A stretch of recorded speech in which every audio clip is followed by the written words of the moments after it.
All right, so I'm here in my very unfinished basement and wanted to talk about this ship right here for the miniature game series X-Wing. This is the HNP Droid Gunship. Pretty cool. The actual sculpting on this is amazing. The paint job is amazing. But the thing that's the most interesting about this ship is I got this on June 12th, 2024.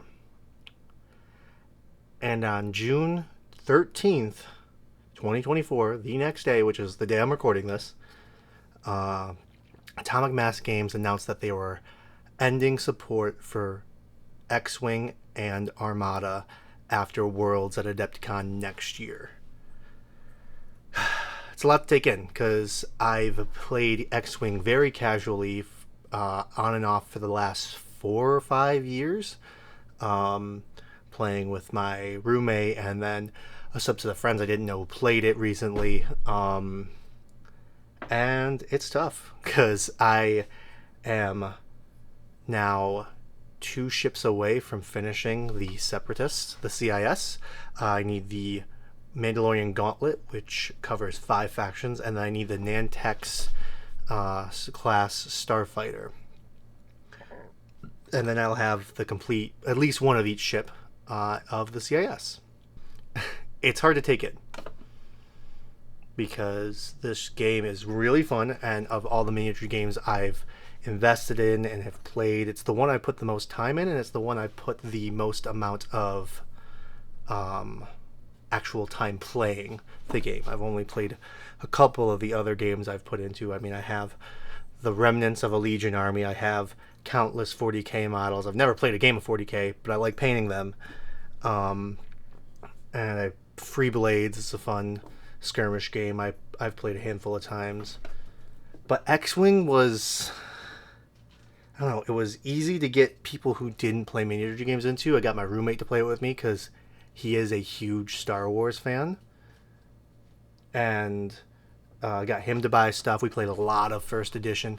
At the tail end of first edition is when we got in, because second edition came out as we were kind of getting in, because we got a bunch of first edition stuff on clearance.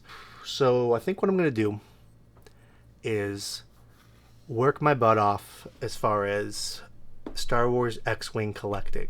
Collect as much before the game sunsets at Adepticon, and actually go to Adepticon and play in the last tournament. I've never played in a sanctioned X-Wing tournament. I'm not really even that good, but to say I was able to do it feels pretty important, especially for a game I really enjoy.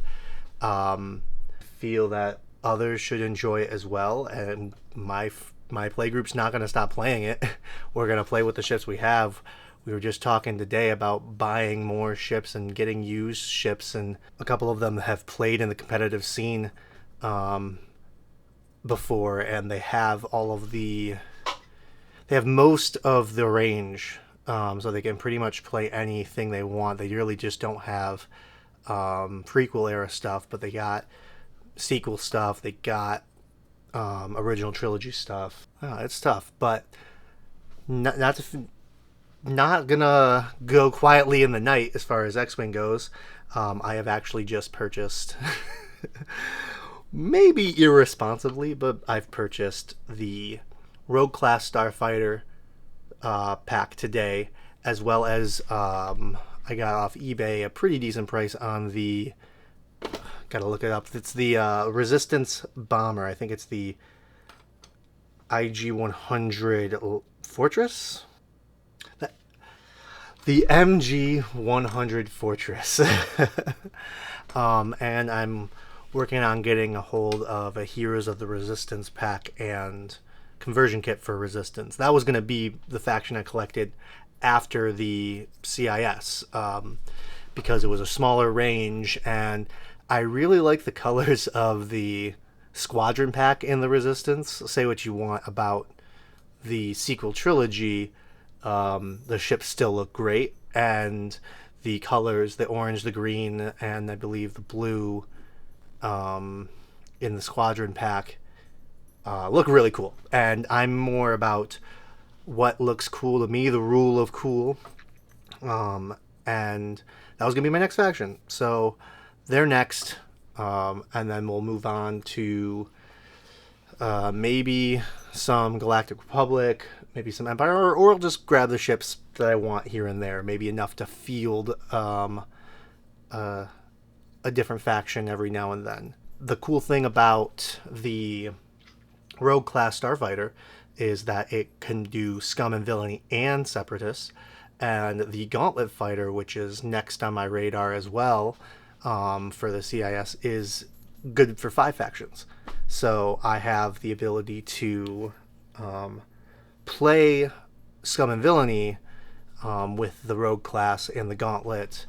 I have one Scum ship as well, so I have the ability to play that faction, even if I'm not going to collect into it right away. So there's a lot of different directions I can go in this with this next 10 months, I believe. Adepticon is in March or April. So I got about 10 months to collect things, basically buying a ship or two every paycheck. It's not that expensive of a game compared to things like Warhammer. Magic the Gathering is a game I play a lot too.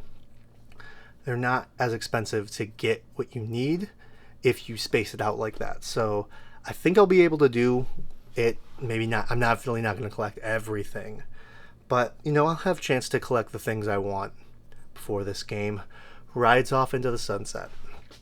As for Armada, I've never played it. I've never seen it played. I understand it's like large-scale space battles, but I want to document my journey. So I just bought card sleeves for a binder, so I can carry a binder instead of having a stack wrapped around with rubber bands for my cards, and they're all organized. Cat's growling. I'm able to organize my cards better with those bought sleeves. Really, it's sad to see it go, but I'm not going to let it go quietly into the night. Like I said, I want to give it a proper send-off. And it just feels like with the fact that there's so many Star Wars games, there's Shatterpoint, there's Legion, there's the new card game that just came out, but it feels like the IP is Star Wars, and so much of the intellectual property is fighting in the stars. It's Star Wars. I mean, there's so many ship battles, so many iconic battles in Starfighters, whether it's the Trench Run or the Battle of Coruscant. Say what you will about The Last Jedi and The Rise of Skywalker. Some of the visuals in that, as stupid as I personally think the ramming of the ship, when I saw that in theaters, that visual, that feeling was really cool. Like, the initial opinion on that coming out was really cool, just for that scene alone, to feel it in the theaters. It doesn't make sense in concept, but it was cool. Sorry, I just like to enjoy things. I tend not to try to be bitter or angry about stuff I watch in pop culture, because at the end of the day, this is a plastic toy game, and those are actors playing pew pew lasers on screen for my entertainment, so I'm not going to take it too seriously. So, go over some things. I bought the MG100. I bought the Rogue class Starfighter set. The MG100 was, I believe, only available in first edition, and I want to get the Heroes of the Resistance pack, which is also first edition. So that means I'm going to need a squadron, not a squadron pack, a conversion kit, which I'm on the lookout for right now as well. I have a handful of other first edition ships from Resistance, so that'll be just fine. I feel like I'll have enough to justify the purchase of a conversion kit. I don't think I have enough in other factions to justify conversion kits, because I do have some first edition stuff. I shouldn't have to purchase another conversion kit other than the Resistance one. I think I have enough second edition stuff, and I'm planning to get enough second edition stuff to not need a conversion kit for the few Rebel ships and the few Empire ships I have. I'm going to go get TIEs. I'm going to go get X-Wings, like T-65 X-Wings.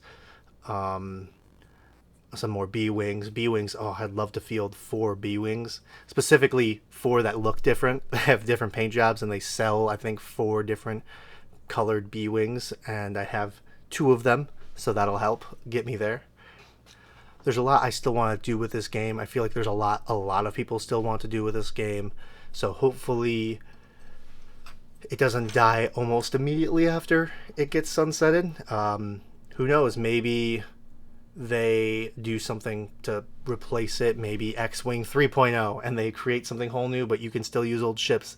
That would be a miracle, and it's not going to happen. So we'll see. Thanks for watching.